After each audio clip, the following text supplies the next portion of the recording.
తిప్పారెడ్డి అనే వాళ్ళకు 11,000 బాకీ ఉన్నాము. 10 రూపాయలు వడ్డీ. 10 రూపాయల వడ్డీకి మేము కట్టలేకపోయి 38,000 వడ్డీ వేసినారు. వడ్డీ వేసినందుకు నన్ను ప్రెజర్ పెడుతుంటే నా భర్త చెప్పడానికి పోయినాడు. చెప్పడానికి పోయినందుకు నా భర్తను ఇష్టాసారం కొద్ది రాడ్లతో కట్టెలతో కొట్టినారు.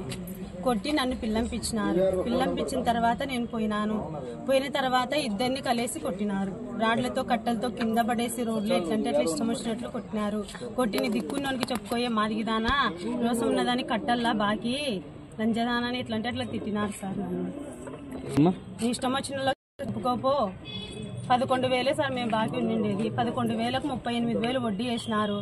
వారం వారం కడతానే సార్ నేను డబ్బులు కడతానే నా భర్త బాగాలే నిలబడిపోయింది. కట్టినందుకు మమ్మల్ని ప్రెజర్ పెడతారు. పిల్లలను తిట్టేది, నన్ను తిట్టేది, నా భర్తను తిట్టేది.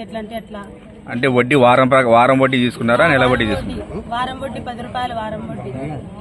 బంగారం మాది 10 తులాలు ఉంది సార్ వాళ్ళ దగ్గర. బంగారం కూడా వాళ్ళకి పెట్టినాం మేము.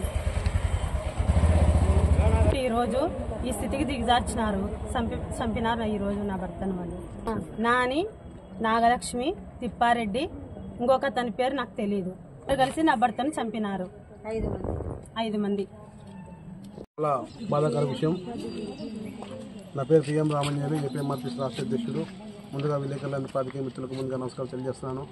మరి ఈరోజు ఇంత దారుణం జరిగింది విషయం ఏంటంటే, అనంతపురం జిల్లా తాడిపత్రి జగన్నాథ్ కాలనీ నివాసం ఉంటున్న ఉమాదేవి భర్త అయిన రాజేందర్ను కేవలం డబ్బు కోసం 10 రూపాయల వడ్డీ వసూలు చేసుకునే తిమ్మారెడ్డి భార్య మరియు వాళ్ళ తమ్ముడు కుమారుడు నాని వాళ్ళ తమ్ముడు కలిసి 11,000 రూపాయలు వడ్డీ ఇవ్వడం జరిగింది. గతంలో ఈ 11,000 రూపాయలు కూడా 110 రూపాయల వడ్డీ నడుపుతూ తిమ్మారెడ్డి భార్య, తిమ్మారెడ్డి తమ్ముడు అంతా కూడా అంబేద్కర్ నగర్లో మాదిగలకు డబ్బు ఇచ్చి మాదిగలను రక్తం పీలుస్తున్నారు వీళ్ళు కాలనీలో. వీళ్ళ మీద కూడా చాలా ఫిర్యాదులు ఉన్నాయి. గతంలో కూడా ఈ 11,000 రూపాయల కోసం దాదాపు అంటే 11,000ని 38,000 రూపాయలు చేశారు. వారం వడ్డీ తిప్పారెడ్డి. ఈ 38,000లో 6,000 రూపాయలు డబ్బులు కట్టమైంది. చనిపోయిన సోదరుడు లారీ డ్రైవరు, లారీ పోతూ జీవనం సాగించాలా. మా ఇంట్లో పారిశుద్ధ కార్మికులు చేసుకుంటూ ఒక 5-6 ఇళ్లలో పనిచేస్తూ జీవనం సాగిస్తున్నారు. చనిపోయిన వ్యక్తి రాజేంద్రకు ముగ్గురు, ఒక కుమారుడు, 2 కుమార్తెలున్నారు. ఇవాళ అనాథులుగా మిగిలారు. మళ్ళీ వీళ్ళ భవిష్యత్తు కూడా ప్రశాంతంగా మారింది.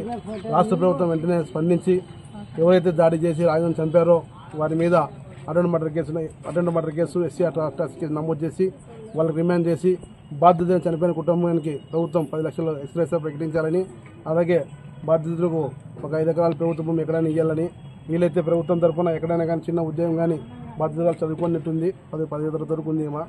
బాధ్యతలకు ఎక్కడైనా చిన్న ఉద్యోగం ఇవ్వాలని చెప్పి రాష్ట్ర ప్రభుత్వాన్ని ముఖ్యమంత్రి చంద్రబాబు నాయుడు గారిని చేతులెత్తి నమస్కరించి తెలియజేస్తున్నాను.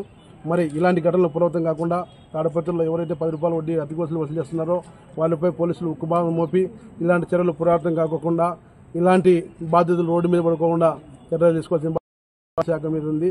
ఇంకైనా తాడిపత్రుల్లో ఎక్కడైతే వాళ్ళందరూ జాబితా సేకరించి వాళ్ళందరిపై కూడా పిలిపించి ఇలాంటి మరో రాజేంద్ర బలి కాకుండా చూడాలని చెప్పి నేను పోలీసు వారికి కూడా విజ్ఞప్తి తెలియజేస్తున్నాను.